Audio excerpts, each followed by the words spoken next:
புரட்சித் தலைவி ஜெயலலிதா அம்மையார் மிதுன லக்னத்தில் பிறந்து மிதுன லக்னத்திற்கு 2ஆம் பாவகத்தில் இங்கே சனி அமர்ந்து, அதே போன்று அதற்கு முந்தினதாக ரிஷபத்தில் கிரகங்கள் இல்லாத நிலையில் அந்த ஒரு பகுதிக்கு முந்தினதாக மேசத்தில் இங்கே ராகு என்பவர் இங்கே அமர்ந்திருக்கின்றார். இது இங்கே லக்னத்திற்கு நேர் அடுத்த பாவகம் என்பது இங்கே சனி அமர்ந்திருக்க, இந்த சனி தசா அப்படிங்கிறதும் இங்கே ராகுவினுடைய புத்தி என்பதும் இந்த அண்ணா திராவிட முன்னேற்ற கழகத்தில் இணைந்து செயல்பட்ட ஐயா இபிஎஸ் அவர்களுடைய ஜாதகத்தில் இதே சனி தசாவினுடைய ராகு புத்தி என்பது இங்கே நடந்தது. அது இங்கே சனி என்பது நேரடியாக 2ஆம் பாவகத்தோடு இணைந்திருக்கின்றது. ஆனால் இங்கே ராகு என்பது ஒரு ரிஷபத்தில் அமராமல் இங்கே மேசத்தில் அமர்ந்திருப்பதால் சனி தசா ராகு புத்தி என்பது இங்கே அண்ணா திராவிட முன்னேற்ற கழகத்தில் 2ஆம் கட்ட தலைவர்களுடைய ஜாதகத்தில் பார்க்கின்ற போது மிக துல்லியமாக இபிஎஸ் ஐயா அவர்களுடைய ஜாதகத்தில் இங்கே சனி தசா ராகு புத்தி என்பது இங்கே மே மாதம் 2016ஆம் ஆண்டு முதல் நல்லா பார்த்துக்கணும். அந்த அம்மா டிசம்பர் மாதம் 2016ஆம் ஆண்டு இறக்காங்க. இவ இபிஎஸ் ஐயாவினுடைய ஜாதகத்துல 2ஆம் நிலை அண்ணா திராவிட முன்னேற்ற கழகத்தினுடைய தலைவர்களில் ஒருவரான இபிஎஸ் ஐயாவினுடைய ஜாதகத்தில் மே மாதம் 2016ஆம் ஆண்டு முதல் ஜனவரி, பிப்ரவரி, மார்ச் மாதம் 2019ஆம் ஆண்டு வரை, அதாவது மே மாதம் 2016 முதல் மார்ச் மாதம் 2019 வரைக்கும் இவருக்கு இங்கே அந்த சனி தசாவினுடைய ராகு புத்தி என்பது இங்கே நடப்பில் இருக்கின்றது. அப்போ இங்கே அதிகாரம், இங்கே இவருடைய அதிகாரம் என்பது இங்கே யாருக்கு கைமாற்றப்பட போகிறது அப்படின்னா, யானைக்கு மாலையிட்டது போல் அதிர்ஷ்டத்தில் இருக்கின்ற ஒருவருக்கு இங்கே மாலையிடப்படவில்லை. துல்லியமாக அந்த அம்மாவினுடைய அதிகாரம் என்பது இந்த ஜாதகனுக்கு கிடைக்க வேண்டும். அதாவது சனி தசாவினுடைய ராகு புத்தி என்பது நடப்பில் இருக்கின்ற அண்ணா திராவிட கழகத்தினுடைய 2ஆம் கட்ட தலைவரில் ஒருவருக்கு இங்கே கிடைக்க வேண்டும். அதிலும் மிக குறிப்பாக இங்கே சாரத்தில் பலனில்லை என்று சொல்லும் ஜோதிடர்களுக்கு மிக குறிப்பாக குருநாதரான ஆதித்ய குருஜி ஐயாவாகவே இருந்தாலும் இங்கே அவர் ஆழ புரிந்து கொள்ள வேண்டிய ஒன்று, இந்த ஐயாவினுடைய ஜாதகத்தில் தசாநாதனான அந்த சனி என்பவர் ராகுவினுடைய சுவாதி 3ஆம் பாதத்தில் நின்று இங்கே தசா நடத்துகின்றார். இந்த சனி என்பவர் ராகுவினுடைய சாரத்தை பெற்ற நிலையில் இந்த ராகு என்பது இவருடைய ஜாதகத்தில் 8ஆம் பாவகத்தில் அமர்ந்து, அதாவது ஜெயலலிதா அம்மையாருக்கு மரணத்தை குரு மாரகஸ்தானத்தில் அமர்ந்து கொடுத்த அதே தனுசு பாவகம் என்பது இபிஎஸ் ஐயாவினுடைய ஜாதகத்தில் அந்த சனிக்கு சாரம் கொடுத்த, அது மட்டுமல்ல அந்த சனி தசாவினுடைய இங்கே புத்தியையும் சொல்லக்கூடிய ராகு புத்தியையும் சொல்லக்கூடிய அந்த ராகு ஆனவர் ஜெயலலிதா அம்மையாருக்கு மாரகத்தை கொடுத்த அதே மாரகம் என்பது இவருடைய ஜாதகத்தில் 8ஆம் பாவகமாக இங்கே அமையப்பெற்று, இபிஎஸ் ஐயாவினுடைய ஜாதகத்தில் இங்கே குரு என்பவர் 8க்கும் 11க்கும் அதிபதி. அப்போ இங்கே 11 என்பது இங்கே மூத்தவர்களை சொல்லக்கூடியது. அப்போ மூத்தவர்களுடைய மரணத்தை இங்கே ராகு சொல்கிறது. அந்த சனிக்கு சாரம் கொடுத்த அந்த ராகு என்பவர் இங்கே 8-11 குறிக்கக்கூடிய குருவினுடைய வீட்டில் 8ஆம் பாவகத்தில் அமர்ந்து தன்னில் மூத்தவருடைய மரணத்தை சொல்லக்கூடிய அந்த 8ஆம் பாவகத்தில் அமர்ந்து இங்கே மிக தெளிவாக சொல்கிறது. அவருடைய மரணத்திற்கு பிறகு இந்த சனி தசா இங்கே ராகு புத்தியில் மிக பெரும் யோகம் என்பது கிடைக்க வேண்டும் என்பது இவருக்கு துல்லியமாக இங்கே சொல்லப்படுகிறது. அதனோடு மட்டுமல்லாமல் இங்கே இன்னொரு விதியின்படியும் இந்த ரிஷப லக்னத்தினுடைய மாரகஸ்தானமான இங்கே 3ஆம் அதிபதியான கடகத்தின் அதிபதியான சந்திரன் என்பவர் இந்த ரிஷப லக்னத்தினுடைய 5ஆம் பாவகத்தில் அமர்ந்திருக்க, இந்த 5ஆம் பாவகம் என்பது புதனினுடைய கன்னி வீடாக அமைகின்றது. இந்த கன்னி வீடு என்பது இங்கே இந்த புரட்சி தலைவி ஜெயலலிதா அம்மையாரினுடைய லக்னாதிபதியான புதனை சொல்கிறது. அப்போ இந்த ரிஷப லக்னத்தினுடைய மாரகஸ்தானத்தின் அதிபதியான இந்த சந்திரன் என்பவர் இபிஎஸ் அவர்களுக்கு இங்கே 5ஆம் பாவகத்தில் அமர்ந்து, அப்போ ஒரு மாரகம் என்பது இவருக்கு ஒரு பாக்கியமாகும். அதனோடு இணைந்து இந்த சந்திரன் என்பது பொதுவான தாய் என்கின்ற ஒரு தன்மையை இங்கே சொல்வதாகவும் அமையும் என்பதால், இந்த தாயை சொல்லக்கூடிய பொதுவான தாயை சொல்லக்கூடிய இந்த சந்திரனினுடைய மாரகத்தில் இந்த சந்திரன் நேரடியாக சமசப்தம தொடர்பாக உச்சம் பெற்ற சுக்கிரனையும் அதனோடு இணைந்து இங்கே சூரியன் என்று சொல்லக்கூடிய சிம்மத்தின் அதிபதியான அந்த புவியையும் இங்கே பார்க்கின்றார். அப்போ இந்த சந்திரன் மிக தெளிவாக ஒரு அம்மையார் இங்கே ஒரு வயதில் மூத்த ஒரு பெண்மணி என்பவர் இங்கே மரணத்தை சந்திப்பார். அந்த மரணத்தில் இவருக்கு இங்கே 11ஆம் பாவகம் என்பதால் இவருக்கு இங்கே லாபமாக அமையும். அதனோடு இணைந்து இங்கே சுக்கிரன் என்பவரே உச்சம் பெற்று இருப்பதால் அந்த இடத்தில் இந்த லக்னாதிபதியான இந்த இபிஎஸ் என்கின்ற இந்த ஜாதகன் என்னவாவார் அப்படின்னா, அந்த அம்மையாரினுடைய தன்மைகள் அனைத்தையும் இங்கே பெறுவார் என்பதை மிக துல்லியமாக இங்கே குறிப்பிடுகிறது. மட்டுமல்ல, இங்கே அந்த சுக்கிரனோடு இபிஎஸ் ஐயாவினுடைய ஜாதகத்துல இந்த சந்திரன் நேரடியாக சிம்மத்தின் அதிபதியான அந்த புவியை நேரடியாக, புவினா கன்ஃபியூஸ் பண்ணிக்க வேண்டாம், சூரியனைத்தான் சொல்றேன் சரிங்களா, இந்த புவியை நேரடியாக தொடர்பு கொள்வதால் இந்த ஜாதகனுக்கு, இந்த சுக்கிரன் இந்த ஜாதகனை சொல்வதால் இந்த ஜாதகனுக்கு எதன் மூலமாக உச்சம் அடைவான் அப்படின்னா, இங்கே அந்த அதிகாரம் மூலமாக, அந்த அரசின் அதிகாரம் மூலமாக, அந்த அரசின் அதிகாரம் என்பது இவருக்கு லாபமாக அமையப்பெற்று அதன் மூலம் இந்த சுக்கிரன் என்பவர் உச்சமாக வேண்டும் என்பது ஆல்ரெடி தீர்மானிக்கப்பட்ட ஒன்று. இதை இங்கே எடுத்து செய்ய வேண்டும் என்றார். ஏன்னா இங்கே மாரகம் சந்திரன், அதே போல இங்கே 6ஆம் பாவகம் என்பது இங்கே சுக்கிரனை சொல்வது. அப்போ 6ஆம் பாவகம் ஒரு 12 பாவகத்துல மிக மிக அவயோக பாவகம் என்பது இங்கே 6ஆம் பாவகமும் 6ஆம் பாவகத்தின் அதிபதியும். அப்போ 6ஆம் பாவகத்தின் அதிபதியும் மாரகஸ்தானத்தின் அதிபதியும் இங்கே நன்மையை செய்ய வேண்டும், அதிகாரத்தை கொடுக்க வேண்டும் அப்படின்னா இந்த லக்னத்திற்கு ராஜ யோகாதிபதியான அந்த சனியினுடைய தசா வர வேண்டும். ஏன் இந்த ரிஷப லக்னத்திற்கு சனியினுடைய தசா மட்டுமே ராஜ யோகாதிபதியினுடைய தசா என்று சொல்வதற்கான காரணம், சுக்கிரன் 6ஐ சொல்வது, சனி என்பது இங்கே 9ஐ சொல்வது, 6இன் நேர் தலைகீழி எண்ணானது இங்கே 9 என்பதால் இந்த ரிஷப லக்னத்திற்கு இங்கே 9 என்கின்ற பாக்கியஸ்தானத்திற்கும் அதனோடு இணைந்து ஒருவருடைய ஜாதகத்தில் 10ஆம் பாவகம் என்பது அந்த மனிதன் இந்த புவியில் எதை செய்வான் என்று சொல்கின்ற கர்ம வினையை குறிக்கும் பாவகத்தின் அதிபதியாகவும் இதே சனியே இங்கே வருவதால் 9, 10 பாக்கியஸ்தானங்களை இங்கே சனி மட்டுமே தன்னுடைய கண்ட்ரோல்ல வச்சிருக்கிறதுனால இந்த சனியினுடைய தசா வருகின்ற போது இந்த மாரகமும் 6ஆம் பாவகமும் கூட இங்கே அதில் ஒளிந்திருக்கின்ற நன்மைகளையும் எடுத்து செய்வதற்கு கடமைப்பட்டதாக இந்த 9ஆம் அதிபதியான இந்த சனி செய்வார். அப்படிங்கிறதுனால மிக துல்லியமாக இந்த சனி தசாவினுடைய ராகு புத்தி இங்கே வருகின்ற போது அந்த அம்மையாரினுடைய அதிகாரம் அனைத்தும் இவருக்கு இங்கே கிடைக்கப்பட்டதை தவிர்த்து அதனோடு கூடுதலாக இங்கே யானை மாலையிட்டது போல் இவர் இங்கே அதிர்ஷ்டத்தில் தேர்ந்தெடுக்கப்படவில்லை. பிரபஞ்ச விதியின்படி 100% இவர் மட்டுமே தேர்ந்தெடுக்கப்பட வேண்டும் என்பது இவருடைய ஜாதகத்தில் மிக துல்லியமாக தீர்மானிக்கப்பட்டிருக்கிறது. இது ஜாதகத்தினுடைய கிரக அடைவுகளையும் இவர்களுடைய ஜாதகத்தினுடைய கிரக அடைவுகளையும் வைத்து இங்கே சொல்ல முடியாது.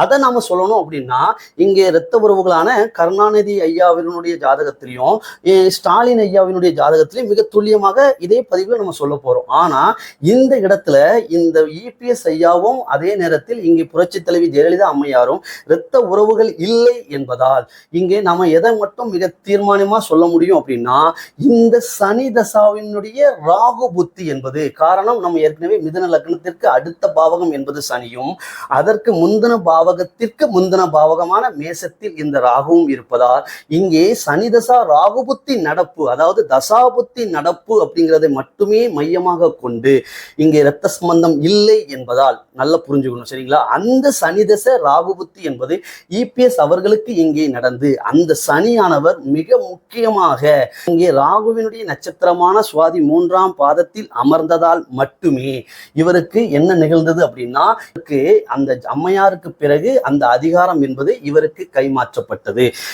இங்கே நிறைய ஜோதிடர்களுடைய கூற்று என்ன என்ன அப்படின்னா, ரிஷப லக்னத்திற்கு ராஜயோகாதிபதியான சனி என்பவர் இங்கே 6ஆம் பாவகத்தில் உச்சம் பெறுவதுதான் மிக சிறப்புன்னு சொல்றாங்க. இங்கே 6ஆம் பாவகத்தில் இந்த சனி என்பவர் உச்சம் பெற்று இபிஎஸ் ஐயாவினுடைய ஜாதகத்தின்படி 6ஆம் பாவகமான அந்த துலாத்தில் இந்த சனி என்பவர் உச்சம் பெற்று அந்த சனிக்கு வீடு கொடுத்த இங்கே சுக்கிரனும் 6ஆம் பாவகத்தின் அதிபதியான லக்னாதிபதியான அந்த சுக்கிரனும் இங்கே 11ஆம் பாவகத்தில் உச்சம் பெற்றதால் சனியே 6ஆம் வீட்டில் இருக்கிறாரு. அந்த 6ஆம் வீட்டில் தான் உச்சம் பெறாரு. இந்த 6ஆம் அதிபதி என்பவர் வீடு கொடுத்த 6ஆம் அதிபதி என்பவரும் இங்கே உச்சம் பெறுகிறார். இதனால் இங்கே யானைக்கு மாலையிட்டது போல் அதிர்ஷ்டம் மூலமாக இபிஎஸ் தேர்ந்தெடுக்கப்படவில்லை. இது ஒரு கிரகம் தசா நடத்துகின்ற போது அந்த கிரகத்தினுடைய சாரத்தை வைத்து அந்த பலன்களை சொல்ல தெரியாதவர்கள் மட்டுமே இந்த வார்த்தையை பயன்படுத்த வேண்டுமே தவிர்த்து இங்கே மிக துல்லியமாக எதை சொல்கிறது அப்படின்னா, இங்கே சனி என்பது இங்கே புவியில் 4 கால்களை பதித்து நடக்கக்கூடிய அனைத்து விலங்குகளையும் அனைத்து கால்நடைகளையும் இங்கே சொல்லக்கூடியது. மனிதன் அதற்காக கால்நடை இல்லையா என்று கேட்டால், இந்த புவியில் தன்னுடைய பாதத்தினை பதித்து நடக்கக்கூடிய அனைத்து உயிர்களும் இங்கே சனியினுடைய காரகத்தை கொண்ட கர்மாவை கொண்ட அந்த உயிர்கள் தான். அப்போ மனிதனும் இங்கே கால்நடை தான். சரிங்களா? இந்த இடத்துல நாம இதை சொல்வதற்கு இதன காரணத்தை புரிந்து கொள்ள வேண்டும். பொதுவாகவே இங்கே வெட்னரி டாக்டர் அப்படின்னு இங்க எடுத்துக்கிட்டோம் அப்படின்னா, ஒருவர் கால்நடை மருத்துவராக இருக்கிறார் அப்படின்னா அவருடைய ஜாதகத்தை பார்த்தீங்க அப்படின்னா இங்கே சனி என்பவர் அதிகப்படியான வலுப்பற்ற நிலையில் இங்கே இருப்பார். அதற்கு கூடுதலாக சனி என்பவர் மிக அதிக வலுப்பற்று இருக்கின்ற போது அந்த சிகிச்சை கால் மூட்டு அறுவை சிகிச்சை நிபுணர் என்று சொல்லக்கூடிய அந்த துறையில் ஒரு உயர்நிலை மருத்துவராக அந்த ஜாதகன் என்பவர் இங்கே இருப்பார். அப்போ சனினாலே இங்கே கால் மூட்டை சொல்லக்கூடியது. ஆகவே இந்த சனி என்பது இங்கே கால்னால் இங்கே ஊர்ந்து செல்லக்கூடிய அந்த நிலையினை இங்கே ஏற்படுத்தினார். அதனோடு இணைந்து சனியினுடைய காரணமான முழங்கால் இட்டு ஊர்ந்து செல்வதையும் இணைத்து அதனுடைய சனியினுடைய 9ஆம் பாவகமான 6இன் வழியே இந்த 9ஆம் பாவகமான தலைநிவிர்வையும் அது அதிகாரத்தையும் இங்கே கொடுத்தது. சனியினுடைய காரகமான முழங்கால் இட்டு சென்றது இங்கே தவறா என்று கேட்டால், இந்த பிரபஞ்சம் அதை அவரை செய்ய வைத்தது. இந்த பிரபஞ்சம் அவரை அங்கே தேர்ந்தெடுத்தது. அதேபோல் இந்த பிரபஞ்சம் என்பது அவருடைய சுய ஜாதகத்தின்படி அங்கே சனி 6ஆம் பாவகத்தில் இருப்பதாலும் சனியினுடைய காரகம் முழங்கால் என்பதாலும் அந்த முழங்கால் இட்டு அவர் சென்றார். இப்போது அவர் யாரை தேடி முழங்கால் இட்டு சென்றாரோ இப்போது அவர்கள் இவரை இங்கே முழங்காலிட்டு தேடி சென்றாலும் கூட இவர் என்ன செய்வதாக இல்லை அப்படின்னா, இவர் ஏற்றுக்கொள்ளும்படி இந்த பிரபஞ்சம் அவரை இங்கே வைக்கவில்லை. காரணம், இவரே இங்கே அந்த அம்மையாராக மாறிவிட்டார். அது எப்போது நிகழ்ந்தது அப்படிங்கிறத இதற்கு அடுத்ததாக நமக்கு பார்க்கலாம். இப்போ இந்த ஜாதகத்தினுடைய அமைப்பின்படி இவருக்கு மிக துல்லியமாக அந்த அம்மையாருக்கு பிறகு இவருக்கு அதிகாரம் என்பது இந்த சனியினுடைய முழங்கால் தன்மையின் மூலமாக கிடைத்தது அப்படிங்கிறத இங்க ஏத்துக்கிட்டு தாங்க ஆகணும். சரிங்களா? இதற்கு அடுத்ததா நாம இங்கே பார்ப்பது இந்த சனி தசாவினுடைய இங்கே குருவினுடைய புத்தி என்பது இவருக்கு நடக்கின்ற போது இந்த சிஎம் பதவியில் இருந்து இவர் இங்கே இறக்கப்பட்டார். இதற்கு காரணம் ஏன் என்றால், சனியினுடைய தசாவில் இங்கே குருவினுடைய புத்தி என்பது இங்கே வருகிறது. அப்போ இபிஎஸ் ஐயாவினுடைய ஜாதகத்துல சனி தசா குரு புத்தி அப்படிங்கிறது இங்கே மார்ச் மாசம் இங்கே 2019 முதல் 2021 9ஆம் மாதம் வரைக்கும் நடப்பில் இருக்கிறது. இந்த நேரத்துல தான் அவங்க எதை சந்தித்தார் அப்படின்னா, அவர் தலைமையில் இன்னொரு எலெக்ஷனை அவர் சந்திக்கிறாரு. இந்த எலெக்ஷன் அப்படிங்கிறது இவருக்கு இங்கே பாசிட்டிவாக இங்கு இல்லை. எதற்கு அப்படின்னா, இந்த சனியினுடைய தசாவில் இந்த குருவினுடைய புத்தி என்பது எப்போதுமே ரிஷப லக்னத்திற்கு இங்கே குருவினுடைய புத்தி என்பதோ அல்லது இங்கே குருவினுடைய தசா என்பதோ நடக்கின்ற போது மிக பெரும் பாசிட்டிவான நிகழ்வுகள் என்பது நடந்து விடுவதில்லை.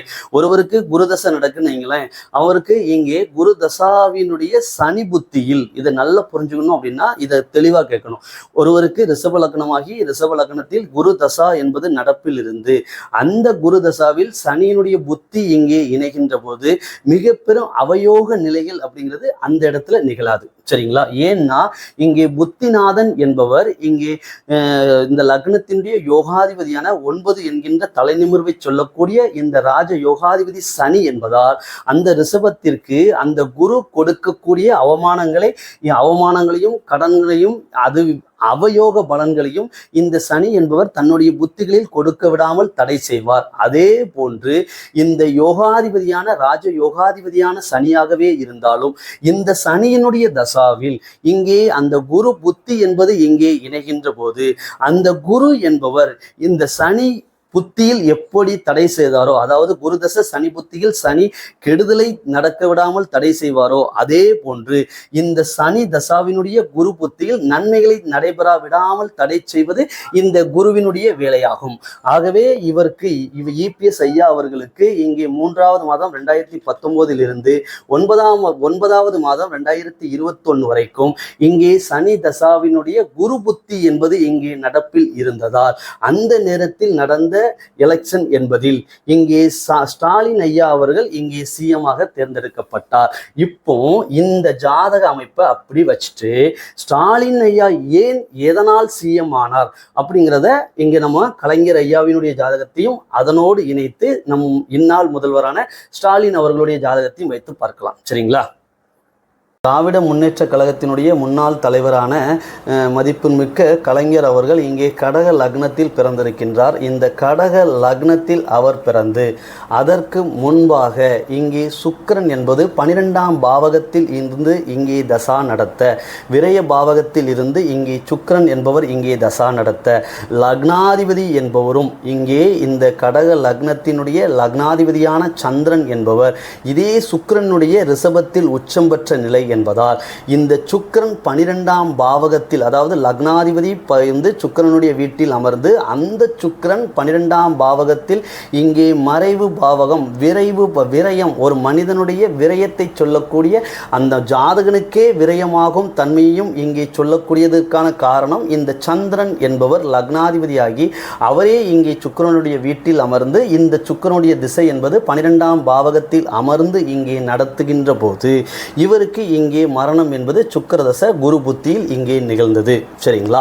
இந்த கலைஞர் ஐயாவினுடைய ஜாதகத்தை அப்படி இங்கே வைத்துக்கொண்டு நாம் ஏற்கனவே புரட்சி தலைவி ஜெயலலிதா அம்மையாருக்கும் எடப்பாடிக்கும் இங்கே பார்த்தது போன்று ஒருவருடைய மரணத்தில் இருந்து ஆயுள் முடிவிலிருந்து இன்னொருவருக்கு அதிகாரம் பகிரப்பட்டது போல இந்த இடத்தில் இந்த நேரத்தில் இந்த கலைஞர் என்பவர் இங்கே இந்நாள் முதல்வரான ஸ்டாலின் அவர்களுக்கு இங்கே நேரடியான இரத்த உறவை சொல்லக்கூடிய நேரடியான ஒரு ஜாதகத்தினுடைய மைய கதாநாயகனான 9ஆம் பாவகத்தின் அதிபதி ஆவார். புரிஞ்சிருக்கும்னு நினைக்கிறேன். ஒரு ஜாதகத்தில் 9ஆம் பாவகம் என்பதுதான் இங்கே கதாநாயகன். லக்னாதிபதியான்னு கேட்டால் இல்லை. ஒரு ஜாதகத்தில் முதல்நிலை கதாநாயகன் என்பவர் இங்கே 9ஆம் அதிபதி. ஏன் அப்படின்னா நீங்கள் 9ன்னு எழுதியே பாருங்கள். இந்த 9ன்னு எழுதி பார்க்கும்போது ஒரு மனிதனுடைய தலை என்பது நிமிரும். அதே நேர் எதிர் என்பது இங்கே 6 என்று எழுதி பார்த்தால் தலை குனியும். அப்போ இங்கே ஒருவருடைய ஜாதகத்தில் இங்கே 9ஆம் பாவகம் என்பது தந்தையை சொல்லக்கூடியது. இங்கே ஸ்டாலின் அவர்கள் இங்கே சிம்ம லக்னத்தில் பிறந்து சிம்ம ராசியிலும் பிறந்து இங்கே நல்லா பார்த்தீங்க அப்படின்னா கலைஞர் ஐயா கடக லக்னம், இவர் இங்கே பார்த்தோம் அப்படின்னா சிம்ம லக்னம். அதற்கு அடுத்த லக்னம் என்பது இங்கே கனெக்டிவிட்டி ஆகுது. அங்கே ரிஷபமும் மிதுனமும் கனெக்டிவிட்டி ஆனது போல லக்னம்லாம் ஒன்று விட்டு ஒன்றுலாம் இல்லை. சரிங்களா? ஆனால் அங்கே தசாபுத்தியின் அடிப்படையில் தான் இபிஎஸ்க்கு என்ன நிகழ்ந்தது, அந்த பதவி என்பது இங்கே கிடைத்தது. ஆனால் இவருக்கு இங்கே தசாபுத்தி என்பது நாம் பார்க்க வேண்டிய அவசியம் அல்ல. ஒரு குடும்பத்தில் இவருடைய ஸ்டாலின் ஐயாவினுடைய சுய ஜாதகத்தில் கருணாநிதி ஐயாவினுடைய மறைவையும் அதனோடு இணைந்து கருணாநிதி ஐயாவினுடைய இறப்பையும் துல்லியமாக சொல்ல முடியும் என்பதால் அவருக்கு பிறகு இவர் அனுபவிக்கக்கூடிய பாக்கியத்தை நேரடியாகவே நாம் இங்கே ஸ்டாலின் ஐயாவினுடைய ஜாதகத்தின்படி இங்கே பார்க்க முடியும். அதனோடு ஸ்டாலின் ஐயா அவர்கள் சிம்ம லக்னத்தில் சிம்ம ராசியில் பிறந்து கலைஞர் அவர்களுக்கு மரணத்தை சொன்ன இங்கே சுக்கிர தசாவினுடைய குரு புத்தி இங்கே எங்கே இணைகிறது அப்படின்னா ஒரு மனிதனுடைய ஜாதகத்தில் 9ஆம் பாவகம் என்பது தந்தையை சொல்வதால் அந்த தந்தையை சொல்லக்கூடிய இந்த லக்னத்தினுடைய மேசத்தில் 9ஆம் பாவகத்தில் அதே சுக்கிரனும் அதே குருவும் இணைஞ்சிருக்கிறாங்க. சரி, இப்படி கலைஞருக்கு மாரகத்தை அந்த சுக்கிரதச குரு புத்தி கொடுத்ததோ அந்த மாரகத்தை இங்கே ஸ்டாலின் ஐயாவினுடைய ஜாதகத்தில் அந்த 9ஆம் பாவகத்தில் அதே சுக்கிரனும் இங்கே குருவும் இணைந்திருக்கிறார்கள். எவ்வளோ ஒரு உன்னதமான சப்ஜெக்ட் பாருங்க. இப்படி தான் பலனை எடுக்கணும் சரிங்களா. இந்த இடத்தில் இவருக்கு நடப்பில் இருந்த தசா என்பது என்னவாக இருந்தது அப்படின்னா சனி தசாவினுடைய சுக்கிர புத்தி. இந்த மாதம் 2018 முதல் இங்கே மே மாதம் 2021 வரைக்கும் இங்கே நடப்பில் இருக்கின்றது. கலைஞர் ஐயாவினுடைய இறப்பு என்பது ஆகஸ்ட் 2018 தான் சரிங்களா. அதனோடு இணைந்து மிக உன்னதமான குறிப்பு, இங்கே தசா நடத்தக்கூடிய அந்த சனி என்பவருக்கு சாரம் கொடுத்தவர் இங்கே செவ்வாய் சரிங்களா. அப்போ அந்த செவ்வாயினுடைய சாரத்தில் தான் இந்த சனி என்பவர் இங்கே தசா நடத்துகிறார். இங்கே அந்த செவ்வாய் என்பவர் இந்த லக்னத்திற்கு, சிம்ம லக்னத்திற்கு 9ஆம் பாவகத்தின் அதிபதி. அந்த 9ஆம் பாவகத்தின் அதிபதியை இந்த 9க்கு12 என்கின்ற மறைவு ஸ்தானமும், அதே நேரத்தில் இந்த லக்னத்திற்கு ஒரு ஆயுளை சொல்லக்கூடியது. இந்த ஜாதகனுக்கு இங்கே ஆயுள் பங்கமான இல்லை சரிங்களா. இப்போ இங்கே இவருக்கு சனி தசாவினுடைய சுக்கிர புத்தி என்பது, இங்கே தசா நடத்தக்கூடிய சனி என்பவர் இங்கே செவ்வாயினுடைய சாரத்தில் அமர்ந்து, அதே செவ்வாயினுடைய சாரத்தில் அமர்ந்த நிலையில் இதனுடைய சுக்கிர புத்தி என்பது இங்கே இணைகின்ற போது 9ஆம் பாவகத்தில் இங்கே சுக்கிரனும் இங்கே குருவும் தான் அமர்ந்திருக்கிறார்கள். அதே சுக்கிர திசையினுடைய குரு புத்தியில் தான் கலைஞர் அவர்களும் இங்கே மரணிக்கிறார்கள் என்பதால், அதே சுக்கிர திசையினுடைய குரு புத்தியில் இந்த தந்தையினுடைய அதிகாரம் என்பது, அவருடைய ஆயுள் என்பது நிறைவு பெற்று, இங்கே 9 என்பது செவ்வாய் என்பதாலும், அந்த செவ்வாயினுடைய சாரத்தில் இங்கே சனி என்பவர் இங்கே இருப்பதாலும், இங்கே சனி தசாவினுடைய சுக்கிர புத்தியில் இங்கே தந்தை என்பவர் இங்கே மரணித்து, அவருடைய மரணத்திற்கு பிறகு இவருக்கு இங்கே தந்தையினுடைய அதிகாரம் என்பது நேரடியாக கொடுக்கப்பட்டது. இவருடைய ஜாதகம் இந்த இடத்துல இங்கே கலைஞர் என்பவர் ஸ்டாலினுக்கு இங்கே தந்தை என்பதால், ஸ்டாலின் ஐயாவினுடைய ஜாதகத்தின்படி, ஸ்டாலின் அவர்களுடைய ஜாதகத்தின்படி 9ஆம் பாவகம் என்பது தந்தையை சொல்வதால், இந்த சுக்கிர திசையினுடைய குரு புத்தி என்பது இவருக்கு தந்தைக்கு மரணத்தை கொடுக்கக்கூடிய தன்மையில் அவருக்கு அமைந்திருக்கும் என்பது மிக துல்லியமாக எடுத்து சொல்கிறது சரிங்களா. இப்போ இவரும் ஒரு மரணத்தின் மூலமாகத்தான் முதல்வராகிறாரு. அதே போல அவரும் இபிஎஸும் ஒரு மரணத்தின் மூலமாகத்தான் இங்கே அவர் முதல்வராகிறார். இது ரெண்டும் துல்லியமாக புரிஞ்சிருக்கும் நினைக்கிறேன். ஏன் உடன் அங்கே 8 கூடியவனும் அதே நேரத்தில் இந்த 5 கூடிய பாக்கியாதிபதியும் இணைந்ததனால இங்கே மிக துல்லியமாக எதை சொல்கிறது அப்படின்னா, தந்தையின் ஆயுளுக்கு பிறகு இவருக்கு அதிகாரம் இங்கு தங்கு தடையின்றி கிடைத்ததை மிக தெளிவாக சொல்கிறது. ஆனால் அவருடைய ஜாதகம் அப்படி இல்லை. இங்கே 9ஐ தூக்கி சொல்கிறது. அதனால் தலை நிமிர்வின்படியே இவருக்கு அதிகாரங்கள் என்பது தானாகவே முன்வந்து கொடுக்கப்பட்டது. ஆனால் அவருக்கு அங்கே அப்படி அல்ல. அவருக்கு அங்கே 6 என்பது வலுத்து சொல்கிறது. 6 சனி என்பவரும் இங்கே 9 கூடிய தலை நிமிர்வை கொள்ளக்கூடிய அந்த சனி என்பவரே இங்கே 6இல் தான் உச்சம் பெறுகிறார். அதே போன்று வீடு கொடுத்த அந்த சுக்கிரன் என்பவரும் எண்ணியல்படியும் இங்கே 6ஆக இருந்து இந்த லக்னத்திற்கும் அங்கே 6ஆம் பாவகத்திற்கும் அதிபதியாக வருவதால் இங்கே 6 வலுத்து, தலைகுனிவு வலுத்து, அந்த தலைகுனிவின் மூலமாக அந்த 11ஆம் பாவகத்தில் அமர்ந்த, லாப பாவகத்தில் அமர்ந்த அந்த அரசு அதிகாரம் என்பது அவருக்கு அங்கே கிடைக்கப்பட்டது. அதன் மூலமாக இந்த சனி தசாவினுடைய 9 அப்படிங்கிறது தலை நிமிர்வை சொல்வதால் அந்த 9ஆம் அதிபதி என்பவர் அவருக்கு ஒரு தலை நிமிர்வை கொடுத்தார். இந்த ரெண்டும் தான் இங்கே வித்தியாசமே தவிர்த்து மற்றபடி ஒரு உயிர் பங்கத்தினால் தான் இருவரும் இங்கே முதல்வரானார்கள். ஆனால் இவருடைய ஜாதகத்தில் அதிகாரம் நேரடியாக அங்கே கொடுக்கப்பட்டதால் அதற்கு பிறகு இங்கே நேரடியாகவே இவர் எதை சந்தித்தார் அப்படின்னா மக்களை சந்தித்தார். ஏன் மக்களை சந்தித்து மக்களால் இங்கே தேர்ந்தெடுக்கப்பட்டார்? ஏன் மக்களால் இங்கே தேர்ந்தெடுக்கப்பட்டார் அப்படின்னா, இந்த நேரத்தில் இவருடைய லக்னாதிபதி அப்படிங்கிறவர் இங்கே 7ஆம் பாவகமான ஒரு மக்கள் தொடர்பை சொல்லக்கூடிய இடத்தில் அந்த புவியினுடைய அந்த சிம்மத்தினுடைய அதிபதியான அந்த புவி, இது சூரியன் கிடையாதுங்க சரிங்களா, அந்த சிம்மத்தின் அதிபதியான இங்கே ராசியும் சிம்மம் தான், அதே நேரத்தில் லக்னமும் சிம்மம் தான். அப்போ இரண்டிற்கும் அதிபதியான சிம்மாதிபதியான அந்த புவி என்பவர் நேரடியாக சனியினுடைய வீடான கும்பத்தில் 7ஆம் பாவகத்தில் அமர்ந்ததால் இங்கே மக்கள் தொடர்பின் மூலமாக இவர் இங்கே செல்வாக்கினை பெற்று இவர் முதல்வரானார். அவருக்கு அப்படி அல்ல, அங்கே 6 என்பதால் சரிங்களா, அந்த வீட்டினுடைய அதிபதியே இந்த ரிஷப லக்னத்திற்கு அவயோகியான 8 என்பதால் 6 8 என்பதால் 6 8 காம்பினேஷன் படி அவருக்கு என்ன கிடைத்தது அப்படின்னா மறைமுகமாக மக்கள் தொடர்பின்றி அவர் முதல்வரானார். புரிஞ்சிருக்கும் நினைக்கிறேன் சரிங்களா. இப்போ இதற்கு அடுத்த நிலை இப்போ 2026இல் எதை தெளிவாக சொல்கிறது அப்படிங்கிறத நம்ம பார்க்க போகிறோம்.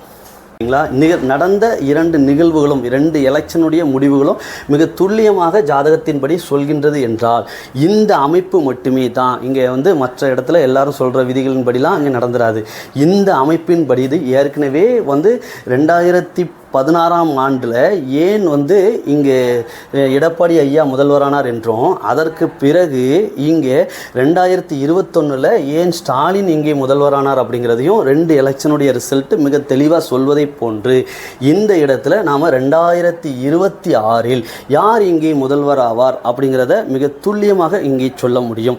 இப்படி பழனிசாமி ஐயாவிற்கு இங்கே சனி தசாவினுடைய குரு புத்தி முடிகின்ற வரைக்கும் 2021 வரைக்கும் அதன் மிக குறிப்பாக இந்த சனி தசாவினுடைய இங்கே குரு புத்தி என்பது முடிந்த பிறகு இங்கே புதன் தசாவினுடைய சுய புத்தியான இங்கே 2024 பிப்ரவரி மாதம் வரைக்கும் அந்த கட்சி என்பது அவருக்கு முழுமையான அவருடைய கண்ட்ரோலில் அங்கே இல்லை. இதற்கு உன்னதமான காரணம் என்ன அப்படிங்கிறத இங்கே எடப்பாடி பழனிசாமி ஐயாவினுடைய ஜாதகத்தின்படியே நாம் இங்கே பார்க்க போகிறோம். இந்த ஜாதகத்திற்கும் ஒரு சுய தசாவினுடைய சுய புத்தி என்பது இங்கே பலன்களை தருவதில்லை, நன்மைகளையோ தீமைகளையோ செய்து விடுவதில்லை என்பதற்கான உண்மையான காரணம் ஏன் கிரகங்கள் சுய புத்தியில் வேலை செய்வதில்லை, முழுமையான பலன்களை இங்கே கொடுப்பதில்லை அப்படிங்கிறத ஒரு தனிப்பதிவாக நம்ம அங்கே பார்க்கலாம். சரிங்களா?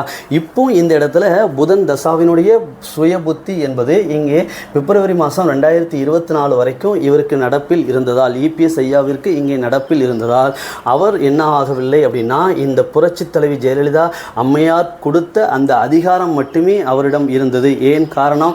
இங்கே நம்ம மீண்டும் எங்கே வந்துடணும், சனி தசா ராகு புத்தி என்பது இவருக்கு நடப்பில் இருந்ததாலும் புரட்சி தலைவி அம்மையார் அவர்களுக்கு இங்கே சனி என்பதும் அதற்கு 11ஆம் பாவகத்தில் ராகு என்பதும் இங்கே அவருடைய சுய ஜாதகத்தில் இருந்தமையால் லக்னம் என்பது அந்த இரண்டிற்கும் இடையில் இருந்து இவருக்கு அந்த சனி தசா ராகு புத்தி என்பது நடப்பில் இருந்ததால் அதிகாரம் மட்டும் கிடைத்தது, சனி தசாவினுடைய ராகு புத்தியில் கிடைத்ததை தவிர்த்து இங்கே என்ன இல்லை அப்படின்னா அந்த கட்சி என்பது முழு கண்ட்ரோலில் இவர்கிட்ட 2024 வரைக்கும் இல்லை. அதற்கு பிறகு இங்கே புதன் தசாவினுடைய கேது புத்தி என்பது இங்கே 2024 இங்கே மார்ச் மாதம் முதல் இவருக்கு இணைகிறது. இந்த கேது என்பவர் 2ஆம் பாவகத்தில் இவருடைய லக்னத்தில் அமர்ந்திருக்க, கேது என்பது இபிஎஸ் ஐயாவினுடைய ஜாதகத்தில் 2ஆம் பாவகமான மிதுனத்தில் அமர்ந்திருக்க, இங்கே ஜெயலலிதா அம்மையாருடைய ஜாதகத்தின்படியும் அவரும் இங்கே மிதுன லக்னத்தில் இங்கே பிறந்தவராக இங்கே அறியப்படுகிறார்.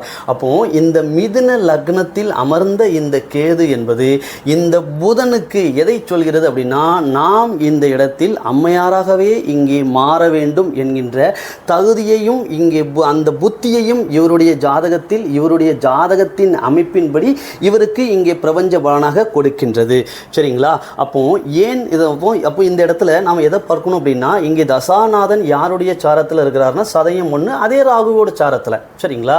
அப்போ அதே ராகுவோட சாரம் என்பது ஏற்கனவே நமக்கு ஒரு இங்கே 8ஆம் பாவகம் என்பதால் நம்ம ஏற்கனவே சொல்லிட்டோம். சரிங்களா? அவருடைய அரசியல் தலைவி அப்படிங்கிற ஒரு மரணத்தை நிகழ்ந்தது, அதன் மூலமாக இவருக்கு பாக்கியம் கிடைச்சது. இப்போ இந்த கேதுவே இங்கே அமர்ந்திருக்கக்கூடிய பாவகம் என்பது அந்த அம்மையாருடைய லக்னமாகவே இங்கே அமைகிறதுனால அந்த அம்மையார் என்பவர் ஏடிஎம்கேவே தன்னுடைய முழு கண்ட்ரோலில் எப்படி வச்சுக்கிட்டாங்களோ அதே போல இங்கே தானும் வைக்க வேண்டும். காரணம் என்ன?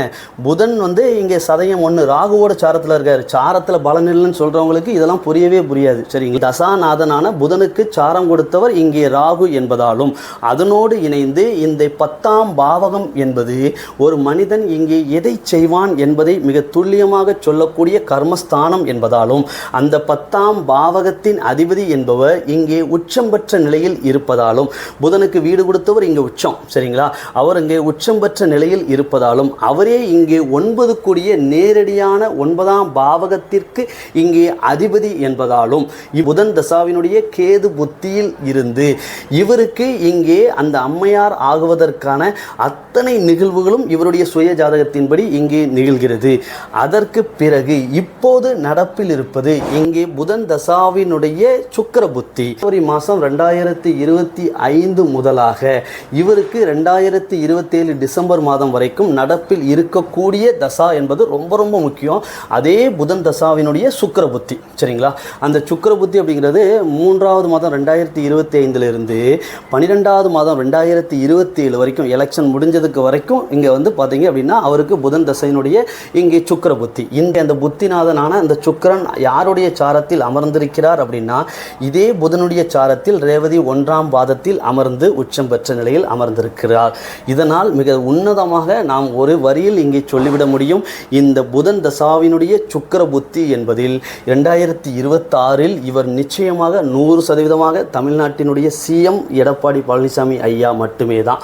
அதில் எந்த ஒரு மாற்று கருத்தும் இல்லை. இது பிரபஞ்ச பலன், நாம் கட்சி சார்ந்த பலன்களை இதுவரைக்கும் நம்ம சொல்கிறதே கிடையாது. இது பிரபஞ்சம் மிக துல்லியமாக எதை சொல்கிறது அப்படின்னா 10ஆம் பாவகத்தில் அமர்ந்த 5ஆம் பாவகத்தின் அதிபதியான அந்த புதன் என்பவர் இங்கே தசா நடத்த, அந்த புத்தி என்பது இந்த லக்னத்தினுடைய யோகாதிபதியும் அதே நேரத்தில் இங்கே 6ஆம் பாவகத்தின் அதிபதியாகவே இருந்தாலும் 6க்கு 6இல் அவர் மறைந்து 11 என்கின்ற லாபத்தில் உச்சம் பெற்றதால் அதனோடு இணைந்து இங்கே சூரியனும் இங்கே சிம்மத்தின் அதிபதியான சூரியனான புவியும் இங்கே இணைவு பெற்றதால் அந்த புவியே இங்கே புதனுக்கு வீடு கொடுத்த அந்த சனியினுடைய சாரத்தில் அமர்ந்திருப்பதால் இவரே இங்கே ஏடிஎம்கேனுடைய முன்னாள் முதல்வரான புரட்சித் தலைவி ஜெயலலிதா அம்மையாராகவே இங்கே மாறி அதன் மூலமாக தான் இந்த மக்கள் மத்தியில் இங்கே செல்வாக்கை பெற்று இங்கே முதல்வர் ஆவார். அப்படிங்கிறதுல 1% கூட இங்கே வந்து விதிவிலக்குகள் இல்லை, சரிங்களா? இது இபிஎஸ் ஐயாவினுடைய ஜாதகத்தின்படி துல்லியமாக சொல்வதை போன்று இந்த இபிஎஸ் தான் முதல்வர் ஆவார் அப்படிங்கிறத இங்கே ஸ்டாலின் ஐயாவினுடைய ஜாதகமும் மிக உன்னதமாக இங்கே சொல்கிறது. ஏன் எப்படி அப்படின்னா அவருடைய ஜாதகத்தில் இப்போது நடப்பில் இருப்பது இங்கே சனி தசாவினுடைய ராகுவினுடைய புத்தி.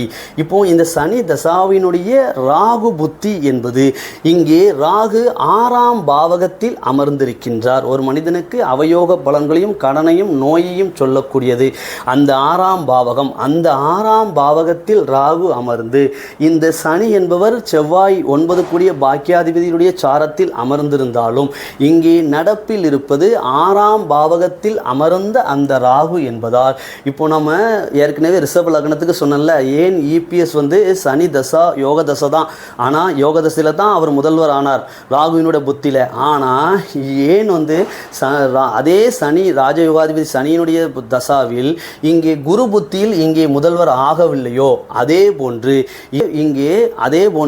ஸ்டாலின் அவர்கள் சனி தசாவினுடைய சுக்கிர புத்தியில் முதல்வர் ஆனதை போன்று அதே சனி தசாவினுடைய 6ஆம் பாவகத்தில் அமர்ந்த, ஏன்னா ராகுக்கு வீடு கிடையாது இல்லையா, அப்போ ராகு எந்த பாவகத்தில் அமர்ந்திருக்கின்றாரோ அந்த பாவகத்தின் அதிபதி போலவே அவர் செயல்படுவார் என்பதால் ராகு புத்தி என்பதால் அந்த ராகு 6ஆம் பாவகத்தில் அமர்ந்திருப்பதால் அந்த 6 என்பது தோல்வி மற்றும் இங்கே நோய் ஸ்தானத்தை வலுத்து சொல்வதால் இந்த சனி தசாவினுடைய ராகு புத்தி என்பது இங்கே அந்த 6ஆம் பாவகத்தின் தன்மைகளை மட்டுமே வலுத்து செய்யும் என்பதால் நிச்சயமாக இபிஎஸ் முதல்வர் ஆவதை இங்கே ஸ்டாலின் ஐயாவினுடைய ஜாதகமும் மிக தெளிவாக சொல்கிறது. ஒருவர் ஜாதகம் இபிஎஸ் ஐயாவினுடைய ஜாதகம் மட்டும் 2026 இபிஎஸ் முதல்வர் ஆவார்னு சொல்லலை, ஸ்டாலின் ஐயாவினுடைய ஜாதகத்தின்படியும் மிக தெளிவாக 2026 இபிஎஸ் தான் முதல்வர் ஆவார் அப்படின்னு சொல்லுது. 2021 எலெக்ஷனில் அதில் மிக தெளிவாக அப்போ அவருக்கு இங்கே யோகாதிபதியான சனியினுடைய தசாவில் இங்கே குரு புத்தியான அட்டமாதிபதி புத்தியில் இங்கே இபிஎஸ் தோல்வியடைந்தார்.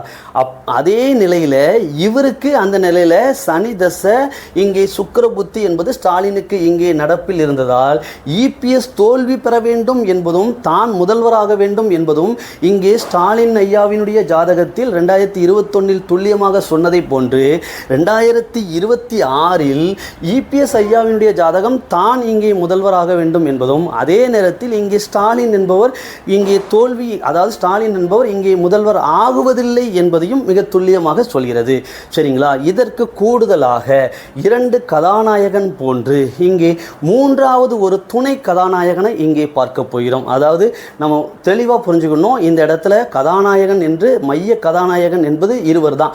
இங்கே துணை கதாநாயகன் தான் நம்ம சொல்ல போகிறோம். ஏற்கனவே 6 மாதங்களுக்கு முன்பாகவே அந்த துணை கதாநாயகன் என்று சொல்லக்கூடிய இந்த நடிகர் விஜய் அவர்களுடைய ஜாதகத்தை ஏற்கனவே நம்ம ஒரு முதல் பகுதி மட்டும் பதிவு செய்திருந்தோம். சரி, பெருமான ஒரு குழப்பங்களும் இந்த ஜாதகம் தவறு என்பதும் ஒரு அடிப்படை புரிதலின்படி நமக்கு புரிய வந்ததன்படி என்ன பண்ணலை அப்படின்னா, 2வது பாகத்தை தொடர்ந்து நாம் பதிவிடவே இல்லை.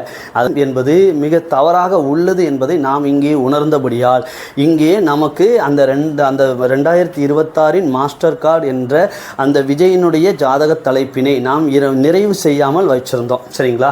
இப்போ இடையில் நம்மளுடைய குருநாதர் ஆதித்ய குருஜி ஐயா அவர்களால் இங்கே விஜயினுடைய ஜாதகம் என்பது இந்த மரணத்திற்கு பிறகு, இந்த 41 பேர் கரூர் மரணத்திற்கு பிறகு அவர் இங்கே பதிவு செய்திருந்தார். அப்போ துல்லியமாக ஜாதகத்தை நேரத்தை கணக்கிட்டு சொல்வார் அப்படிங்கிறதெல்லாம் நம்ம இங்கே சொல்லலை. சரிங்களா? நாம் எதன் அடிப்படையில் இங்கே அவர் சொன்னால் சரியாக இருக்கும் அப்படின்னு நம்ம எப்படி எடுத்துக்கிறோம் அப்படின்னா, அவரிடம் இங்கே விஏபிகள் அனைவரும் இங்கே ஜாதகம் பார்க்கிறார்கள் அப்படின்னா உண்மை ஏற்றுக்கணும்.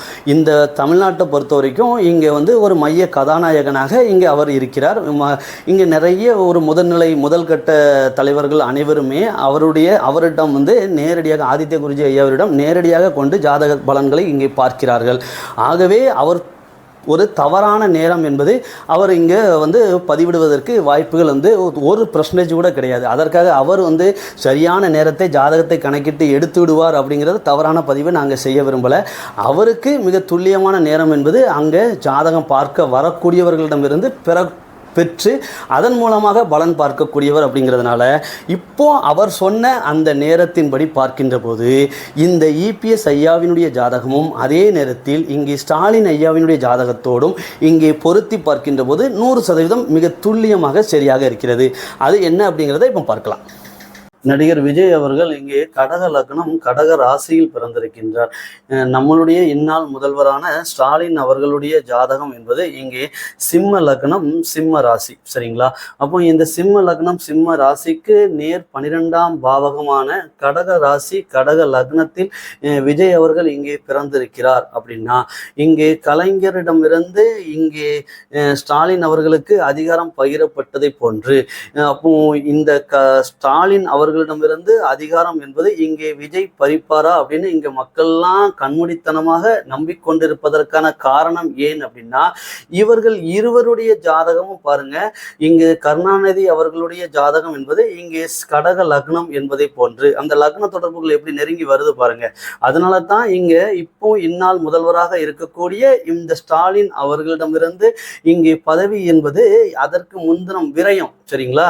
அப்போ இந்த லக்னத்திற்கு நம்மிருந்து அதிகாரத்தை விரயம் செய்பவராக இங்கே மக்கள் மத்தியில் இங்கே பத்திரிகை துறைகளிலும் பிரபலமாக இங்கே பேசப்படுவதற்கான காரணம் ஏன், விஜய் பேசப்படுவதற்கான காரணம் ஏன் அப்படின்னா, அவருடைய சுய ஜாதகத்தினுடைய லக்ன அமைப்பு அப்படிங்கிறது இங்கே சிம்ம லக்னம் சிம்ம ராசிக்கு நேர் 12 விரயத்தை சொல்லக்கூடிய கடக ராசி கடக லக்னமாக விஜய் பிறந்திருக்கிறதுனால தான்.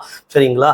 இந்த இடத்துல அப்போ விஜய் அப்போ இபிஎஸ் முதல்வர் இல்லையா, அப்போ விஜய் தான் இங்கே முதல்வரா அப்படின்னு கேட்டீங்க அப்படின்னா, விஜய் அவர்களுடைய இங்க நம்ம எதை பார்க்கணும் அப்படின்னா, கருணாநிதிக்கும் இங்கே ஸ்டாலினுக்கும் இருந்த உறவு என்பது இரத்த உறவுகள். சரிங்களா? அது என்ன ஆகாது அப்படின்னா, இந்த இடத்துல இங்கே மேட்ச் ஆகாது. இந்த விஜய் அவர்கள் ஸ்டாலின் முதல்வரை இங்கே அங்கில் என்று அழைப்பதன் மூலமாக நேரடியாக இங்கே தாய் மாமா உறவை இவர் இங்கே சொல்வது கிடையாது. இரத்த உறவுகளுக்கான இந்த அமைப்பு அப்படிங்கிறது இங்கே கிடையாது. அப்படிங்கிறதுனால இந்த இடத்துல நாம விஜய் அவர்களுடைய இந்த லக்ன தொடர்புகள் என்பதை தாண்டி மக்கள் ஏன் அப்படி பார்க்குறாங்க அப்படின்னா, அதற்கும் ஜோதிடத்துல நீ காரணத்தை சொல்லியா அப்படின்னா நாம இங்க சொல்ல முடியும். ஸ்டாலின் அவர்கள் சிம்ம லக்னம் சிம்ம ராசி, இங்க விஜய் அவர்கள் கடக லக்னம் கடகராசி. அப்போ இங்கே இவருடைய அதிகாரத்தை இவர் விரயம் செய்து விடுவார் அப்படின்னு இங்கே ஒரு பொதுவாக மக்களால் பேசப்படுகிறது. காரணம் ஏன் அப்படின்னா, இங்கே விரய பாவகமாக இந்த லக்னமும் ராசியும் இங்கே அமைந்து விடுவதால் அவரிடமிருந்து இங்கே விரயம் செய்வார் அப்படின்னு உண்மையாகவே சொல்ல போனா இப்போ இபிஎஸ் பார்த்துலாம் இந்த திமுக கட்சியினுடைய தொண்டர்கள் அப்படிங்கிறவங்க இங்க பெருசா வந்து யோசிக்கல. இப்போ அவருக்கு கண்மூடித்தனமாக எதை பற்றி யோசிக்கிறாங்க அப்படின்னா விஜயை பத்தி மட்டும்தான் யோசிக்கிறாங்க. ஏன் அப்படின்னா இவருடைய லக்னமும் ராசியும் ஸ்டாலின் ஐயாவுடைய லக்னத்திற்கும் ராசிக்கும் விரயம் பாவகத்தை சொல்லக்கூடிய 12ஆம் பாவகத்தை ராசியாகவும் லக்னமாகவும் அமைய பெற்றதால் இதற்குத்தான் இது காரணமே தவிர்த்து இதுதான் காரணமே தவிர்த்து வேறு எந்த அரசியல் பின்புலங்களும் இங்க இல்லை. சரிங்களா? இப்போ விஜய் அவர்கள் வந்து இங்க முதல்வர் ஆகுவதில்லை அப்படிங்கிறதுக்கான 2026ல விஜய் முதல்வர் ஆகுவதற்கான அமைப்பு இல்லை அப்படிங்கிறதுக்கான காரணம் இங்கே அவருக்கு சுக்கிர தசை என்பது இங்கே சுக்கிர தசையினுடைய ராகு புத்தி என்பது இங்கே ஏப்ரல் 2026 வரைக்கும் நடப்பில் இருக்கு. இப்போ சுக்கிரன் அப்படிங்கிறவர் இங்கே 11ஆம் பாவகத்துக்கு அதிபதி 11ஆம் பாவகத்தில் அமர்ந்திருந்தார். அதனால் அவருக்கு இங்கே சுக்கிர தசை நடக்கின்ற போது சுக்கிரனுடைய காரகமான சினிமா துறையில இங்கே 11ஆம் பாவகமான லாபத்தை கொடுப்பதற்கு கடமைப்பட்டவராக அவர் இருந்தார். அத்தனை லாபத்தையும் அவர் கொடுத்தார். இப்போ சுக்கிர தசையினுடைய ராகுவினுடைய புத்தி இவருக்கு செல்கிறது. அந்த ராகு என்பவர் இவருடைய லக்னத்திற்கு 5ஆம் பாவகத்திற்கும் அதே நேரத்தில் 10ஆம் பாவகத்திற்கும் அதிபதியான அந்த செவ்வாயினுடைய வீட்டில் அவர் அமர்ந்திருக்கின்றார். ஆனால் அந்த செவ்வாய் என்பவர் இங்கே லக்னத்தில் நீச்சம் பெற்ற நிலையை அடைகின்றார்.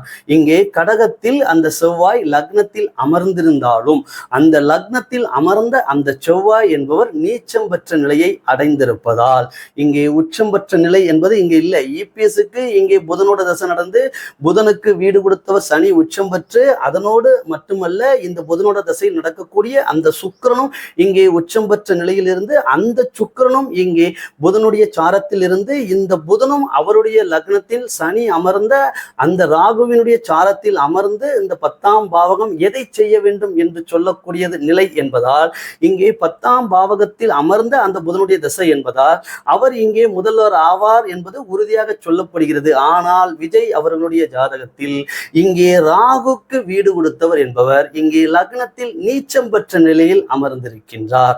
சரிங்களா? அப்போ ராகுக்கு வீடு கொடுத்தவர் நீச்சம் பெற்ற நிலையில் அமர்ந்திருப்பதாலும் இந்த ராகு என்பவர் இங்கே செவ்வாயினுடைய வீட்டில் அதே போன்று அந்த ராகு இங்கே புதனுடைய சாரத்தில் அமர்ந்திருக்கின்றார். அப்போ செவ்வாய் வீட்டுல புதன் சாரத்துல அந்த ராகு அமர்ந்திருக்கிறார்னா செவ்வாய் புதன் காம்பினேஷன் இங்க பெஸ்டான்னு கேட்டீங்கன்னா ஜோதிடம் தெரியாதவர்கள் கூட மிக தெளிவாக சொல்வார்கள். இங்க என்ன அப்படின்னா செவ்வாய் புதன் அப்படிங்கிறது இவருக்கு உகந்ததல்ல. அப்போ இந்த சுக்கிர தசையினுடைய ராகு புத்தி அப்படிங்கிறது இங்க ஏன் ஒரு மரணத்தையும் இங்கே கொடுத்தது அப்படின்னா இங்க நல்லா பாருங்க, இந்த 41 பேர் இங்கே மரணம் அப்படிங்கிறது 4+1 = 5. அப்போ இந்த 5 என்பது இங்கே எதை சொல்கிறது அப்படின்னா புதனை சொல்கிறது. அந்த ராகு அமர்ந்த வீடு இங்கே செவ்வாய். அப்போ அந்த செவ்வாய் என்பது எதை சொல்கிறது அப்படின்னா இங்கே ஒரு கலவரத்தை சொல்கிறது. அப்போ அந்த கலவரத்தின் மூலமாக அந்த புதனினுடைய எண்ணிக்கையை சொல்லக்கூடிய அந்த 41 அப்படிங்கிறது 5 என்கின்ற எண்ணையும் சொல்வதாலும் இங்கே அந்த 5 என்கின்ற எண்ணியலை சொல்லக்கூடிய ராகுக்கு சாரம் கொடுத்தவர் இங்கே 12ஆம் பாவகத்தில் விரய பாவகத்தில் தான் அமர்ந்திருக்கிறார் என்பதாலும் இங்கே 12ஆம் பாவகத்தில் சாரம் கொடுத்தவரும் அமர்ந்திருக்க 12ஆம் பாவகத்திலும் புதன் என்பவர் சாரம் கொடுத்தவர் அமர்ந்திருக்க அதனோடு இணைந்து இந்த ராகுக்கு வீடு கொடுத்தவரும் இங்கே லக்னத்தில் நீச்சம் பெற்ற நிலையில்தான் இங்கே அமர்ந்திருக்கிறார் என்பதால் இங்கே 11ஆம் பாவகத்தில் அமர்ந்த அந்த சுக்கிரன் என்பவரே இங்கே நல்லா புரிஞ்சுக்கணும். 11ஆம் பாவகத்தில் அமர்ந்த அந்த சுக்கிரன் என்பவரே இங்கே அதே 12ஆம் பாவகத்தில் இந்த புதனோடு இணைந்த நிலையில் விரய பாவகத்தில் இருந்த அந்த சூரியனுடைய சாரத்தில் தான் அந்த சுக்கிரனும் இங்கே தசா நடத்துகிறார் என்பதால் இங்கே தசா நடத்தக்கூடிய தசாநாதனான சுக்கிரனுக்கு சாரம் கொடுத்தவரும் 12ல தான் இருக்கிறாரு. அதே நேரத்துல இந்த ராகுனுடைய புத்தி நடப்பில் இருக்குது. இந்த ராகுக்கு சாரம் கொடுத்த அந்த புதனும் இங்கே 12ஆம் பாவகத்துல தான் ஆட்சி பெற்ற நிலையில இருக்கிறாங்க. இதற்கு கூட இங்க 2 பேர் கூட இங்க சனி என்பவர் இங்கே அமர்ந்திருப்பதால் இந்த சனிக்கிழமை அவர் என்ன பண்ணார் அப்படின்னா இந்த உயிரிழப்பு அப்படிங்கிறத அவர் இங்கே பார்க்க வேண்டிய நிலைமை அப்படிங்கிறது இங்கே நிகழ்ந்துச்சு. சரிங்களா? இந்த செவ்வாய் கலவரம் அதே நேரத்துல இந்த ராகு இங்கே புதனுடைய சாரம் அப்படிங்கிறதுனாலையும் கூடுதலா அந்த புதனோடையே இங்க வந்து இணைவில் இருக்கக்கூடிய இங்க சிம்மத்தின் அதிபதியான அந்த சூரியன் சொல்லக்கூடிய அந்த புவியினுடைய சாரத்தில் அந்த தசாநாதன சுக்கிரனே இங்கே அமர்ந்திருப்பதால் இந்த சுக்கிரன் அப்போ இந்த சுக்கிர தசையில இந்த ராகு புத்தியில நிச்சயமா ஒரு மாரகத்தை இங்கே வந்து ஒரு விரயத்தை இங்கே இந்த ராகு என்பவர் ஏற்படுத்தி நிவர்த்தி ஆக வேண்டும் என்கின்ற விதியின்படி இவருக்கு இந்த நிகழ்வுகள் அப்படிங்கிறது இங்கே செவ்வாய் என்கின்ற ஒரு கலவரம் மூலமாக நிகழ்ந்து, சனி என்பது கூட்ட நெரிசலை சொல்லக்கூடியது, சனி என்பது அடிப்படை மக்களை சொல்லக்கூடியது. அப்ப அடிப்படை மக்கள், அந்த கூட்ட நெரிசல், அதில் ஒரு உயிர் பங்கம். இங்கே ராகு செவ்வா அப்படின்னா ஒரு உயிர் பங்கம் தாங்க, ஒரு கலவரத்துல ஒரு உயிர் பங்கம். அதன் கூடவே இந்த சனி என்பது இங்கே 100% துல்லியமாக உறுதிப்படுத்துகிறார். கூட இங்கே சுக்கிரன், தசா நடத்தக்கூடிய சுக்கிரனே இங்கே சூரியனுடைய சாரத்தில் இருப்பதால் அவரும் இங்கே விரயத்தை குறிப்பதால் இவருக்கு ஒரு விரயம் என்பது அந்த இடத்தில் இங்கே நிகழ்கிறது. சரி, இந்த விஜய் அவர்களுக்கு இந்த சுக்கிர தசாவினுடைய ராகு புத்தி என்பதுதான் 4வது மாதம், அதாவது ஏப்ரல் மாதம் 2026 வரைக்கும் இருக்குங்க. அப்போ ஒரு மாதத்துல திரும்ப என்ன வருது அப்படின்னா அதுவும் மிக பெரிய விசேஷமான தசாபுத்திகள் கிடையாது. இங்கே சுக்கிர தசையினுடைய குரு புத்தி தான் வருது. சரிங்களா? அப்போ இந்த சுக்கிர தசையினுடைய குரு புத்தி அப்படிங்கிறதும் இங்கே சுக்கிர தசா அப்படிங்கிறது இப்போ ரிஷப லக்னத்துக்கு இபிஎஸ் ஐயாவினுடைய ஜாதகத்துக்கே வந்துடும். சரிங்களா? சனி தசாவினுடைய குரு புத்தி ஏன் யோகம் செய்யல? நம்ம ஒரு உதாரணம் சொன்னோம். குரு புத்தி இங்கே லக்னத்துக்கு அவயோகம், அதனால அது யோகம் செய்யாது. இங்கே இந்த குரு அப்படிங்கிறவரு இந்த லக்னத்திற்கு இங்கே யோகமாகவே இருந்தாலும் இந்த சுக்கிரன் என்பவருக்கு, தசா நடத்தக்கூடிய இந்த சுக்கிரன் என்பவருக்கு இங்கே நேர் அவயோகி. சரிங்களா? அதனால தான் சனி தசாவினுடைய குரு புத்தியே அவருக்கு ரிஷப லக்னத்துக்கு இங்க யோகம் செய்யல, அவர் சுக்கிரனுடைய லக்னங்கிறதுனால. வேற எப்படிங்க இவருக்கு கடக லக்னங்க, வேற எப்படிங்க இந்த சுக்கிர தசாவினுடைய குரு புத்தி யோகம் செய்யும்? நிச்சயமாக அந்த யோக அமைப்புகள் அப்படிங்கிறது அவருக்கு இல்லை. எப்போ வரைக்கும் இல்லை அப்படின்னா டிசம்பர் 2028 வரைக்குமே அவருக்கு அங்க இல்லை. அப்படிங்கிறதுனால இந்த எலெக்ஷன்ல நாம ஏற்கனவே செஞ்ச ஒரு பதிவு போல இவர் இந்த எலெக்ஷன் 2026ல ஒரு மாஸ்டர் கார்டாக இருப்பார். எப்படி அப்படின்னா இவருக்கு நடப்புல இருக்குது இங்கே சுக்கிர தசை மட்டும்தான் இரத்த சொந்தங்கள் இல்லாத உறவுகளை இங்கே இணைக்க உதவும். அப்படிங்கிறதுனால இவா நடத்தக்கூடிய இந்த சுக்கிரன் என்பவர் இங்கே சூரியனுடைய சாரத்தில் அமர்ந்து, அந்த சூரியனே இங்கே புதனுடைய வீட்டில் அமர்ந்திருப்பதால் இந்த சுக்கிரன் இங்கே சூரியனுடைய சாரத்துல இருக்கிறாரு. அதன் மட்டும் இல்லாம இந்த ராகுவே இந்த புதனுடைய சாரத்துல தான் இருக்காரு. சரிங்களா? எப்படி பார்த்தாலும் புதன்கிட்ட தான் கண்ட்ரோல். அப்போ இங்கே சுக்கிர தசாவினுடைய இங்கே ராகு புத்தி நடப்பில் இருப்பதால் சுக்கிரனுக்கே, தசாநாதனுக்கே இங்கே சாரம் கொடுத்தவர் அதே சூரியன் என்பதாலும், அந்த ராகுக்கு சாரம் கொடுத்தவரும் அந்த புதன் என்பதாலும், அவங்க இருவருமே 12ஆம் பாவகத்தில் இருப்பதாலும் அப்படி ரிவல்ஸ் வாங்க. இங்க இந்த புதன் தசை சுக்கிர புத்தி இங்கே யாருக்கு நடப்பில் இருக்கிறதோ அவருக்கு, சரிங்களா? இங்க பாருங்க, இந்த சூரியனும் இந்த புதனும் கூட இங்க சனி இருப்பாரு. அப்போ இங்கேயும் பார்த்தோம் அப்படின்னா இங்கே அந்த சனியோட வீட்டுல இருக்கக்கூடிய இபிஎஸ் அவர்களுடைய ஜாதகத்துல சனியோட வீட்டுல இருக்கக்கூடிய அந்த புதன் தசையில் இங்கே சுக்கிர புத்தி நடப்பில் இருப்பதாலும், இதன் கூடுதலாகவே இந்த சூரியனும் இங்கே நேரடியாக அந்த சுக்கிரனோடு இணைந்திருப்பதாலும், அவர் விஜய் அவர்களுடைய ஜாதகத்திலும் சுக்கிரன் சூரியனுடைய சாரம் தான். சரிங்களா? இங்கே 11ஆம் பாவகத்தில் அந்த சுக்கிரனும் அந்த சூரியனும் இணைந்து, சரிங்களா, 11ஆம் பாவகத்தில் இருந்த நிலையில் இங்கே 10ஆம் பாவகத்தில் இருக்கின்ற புதனுடைய தசாவில் இங்கே சுக்கிர புத்தி என்பது நடப்பில் இருப்பதால் விஜய் அவர்களுக்கு சுக்கிர தசையில் இங்கே ராகு புத்தி என்பதும், சுக்கிரன் சூரியனுடைய சாரம் என்பதும், ராகு புதனுடைய சாரம் என்பதும் நேர் அப்படியே ரிவல்ஸ் வந்தீங்க அப்படின்னா இவருடைய ஜாதகத்துல புதன் தசாவினுடைய சுக்கிர புத்தி என்பது நடப்பில் இருப்பதால் இங்கேயும் பார்த்தீங்க அப்படின்னா இந்த புதன் யாருடைய சாரத்துல இருக்கிறாரு? இங்கே விஜய் அவர்களுக்கு ராகு புத்தி நடக்கிறது. இங்கே இபிஎஸ் அவர்களுக்கு அந்த ராகுவினுடைய சாரத்திலே அந்த தசாநாதனாகிய புதன் இருக்கிறார். அப்போ ஒரு கர்ம பாவகம் என்பது வலுத்து எதை சொல்கிறது அப்படின்னா இந்த தசாநாதன் பெற்ற சாரத்தை சொல்கிறது. இந்த இபிஎஸ் ஐயாவினுடைய ஜாதகத்தில் லாபஸ்தானத்தில் உச்சம் பெற்ற சுக்கிரன் என்பவரை நேரடியாகவே இந்த சுக்கிரன் என்பவர் இங்கே சூரியனோடும் இணைந்து புதனுடைய சாரத்திலும் அமர்ந்திருக்கிறார். இப்போ புரிஞ்சாங்க உங்களுக்கு? அதன் கூடுதலா இன்னொன்னு எடுத்துக்கணும் அப்படின்னா இந்த சூரியன் இபிஎஸ் ஐயாவினுடைய ஜாதகத்தில் இருக்கின்ற இந்த சூரியன் என்பவர் இங்கே சனியினுடைய சாரத்தில் அமர்ந்திருக்கின்றார். இந்த சனி என்பவர் மீண்டும் ராகுக்கு வருகிறார். அதனால் இந்த விஜய் அவர்களுக்கு நடக்கின்றது இங்க சுக்கிர தசாவினுடைய ராகு புத்தி என்பது யாருக்கு இங்கே ஃபேவராக இருக்கும் அப்படின்னா அதுக்கு இந்த தசா சுக்கிர புத்தி நடக்கின்ற இபிஎஸ் அவர்களுக்கு 100% துல்லியமான பலன்களை கொடுக்கும். இங்க விஜய்க்கு கொடுக்குமானா இல்ல. அப்போ விஜய் என்பவர் என்ன செய்வார், 2026 ஒரு மாஸ்டர் கார்டாக இருப்பார். யாருக்கு இருப்பார்? இபிஎஸ்க்கு இருப்பார். காரணம், இங்கே 12ஆம் பாவகம் மறைவை சொல்கிறது. அப்போ இங்கே யாருக்கு இவர், இங்கே சூரியன் சனிதாங்க அரசியல் ஒரு முதல்வர் பதவிலாம். சரிங்க, சிம்மமும் சிம்மாதிபதியும் வளர்த்தவர்கள் இங்கே அரசாங்கத்தின் ஊதியத்தை மட்டுமே இங்கே பெற முடியுமே தவிர்த்து அந்த அரசாங்கத்தை இங்கே கட்டமைக்கின்ற தகுதியில் அவர் இருக்கிறதற்கு வாய்ப்பில்லை. அப்போ ஒரு முதல்வர் ஆக வேண்டும் என்றால் ஒருவருக்கு இங்கே சனி என்பது வலுத்திருக்க வேண்டும். அப்போ சனி வலுத்தவர் மட்டுமே தான் இங்கே முதல்வர் அப்படிங்கிற இங்கே தகுதி என்பது அவருக்கு கொடுக்கப்படுகிறது. காரணம், சனி என்பதுதான் இந்த அடிப்படை மக்களை கட்டமைக்கிறது.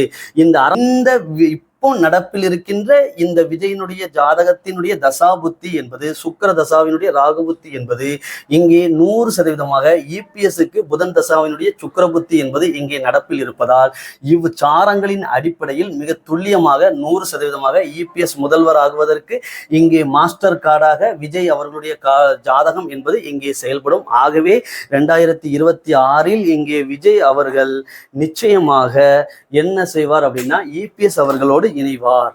சரிங்களா, அதனோடு இதைத்தான் நம்ம இப்போ இந்த ட்ரெண்டிங்கை பார்த்துட்டு அப்டேட் நியூஸ் எல்லாம் நம்ம சொல்லலை. சரிங்களா, விஜய் அவர்களுடைய ஜாதகம் துல்லியமாக நமக்கு தெரியாது அப்படிங்கிறதுனால 2ஆம் பதிவு பதிவிடாமலையும் எப்படி நிறுத்தினோமோ அதே போன்று பலன்கள் தவறாகும் போது ஜாதகமும் தவறு என்பது நாம் கணிக்க முடியும். அதனால நம்ம அதை ஸ்டாப் பண்ணோமோ அதே போன்று இங்கே இபிஎஸ் ஐயாவினுடைய ஜாதகம் என்பது அதே ஆதித்ய குருஜி ஐயாவினிடமிருந்து மிக துல்லிய பலன் நேரம் என்பது கிடைக்கப்பட்டதால் இபிஎஸ் ஐயாவினுடைய ஜாதகத்தை வைத்து அவருக்கு நடக்கின்ற இந்த புதன் தசா இங்கே பெற்ற சாரத்தையும் அதே நேரத்தில் சுக்கிரன் பெற்ற சாரத்தினையும் வைத்து உடன் இணைந்த அந்த சூரியனுடைய அமைப்பினையும் வைத்து மிக துல்லியமாக நாம் சொன்னது என்ன அப்படின்னா, யானை இலையை தேடி வரும். சரிங்களா, இங்கே சுக்கிரன் அப்படிங்கிறது இங்கே ஒரு நடிகரை சொல்லக்கூடியது.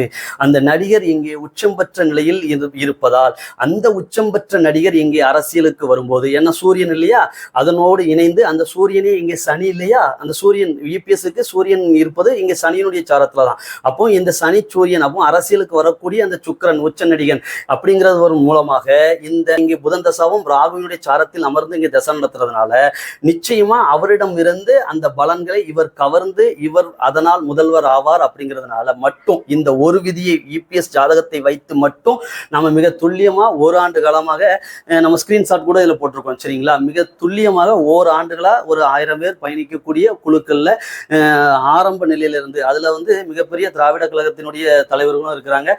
அதாவது 2ஆம் கட்ட 3ஆம் கட்ட தலைவர்கள்லாம் இல்லை, மாவட்ட அளவிலான ஒரு உயர்நல பதவியில் அனைத்து கட்சிகளையும் சார்ந்தவங்களாம் இருக்கிறாங்க, திக கட்சியை சார்ந்தவங்களும் அங்கே இருக்கிறாங்க.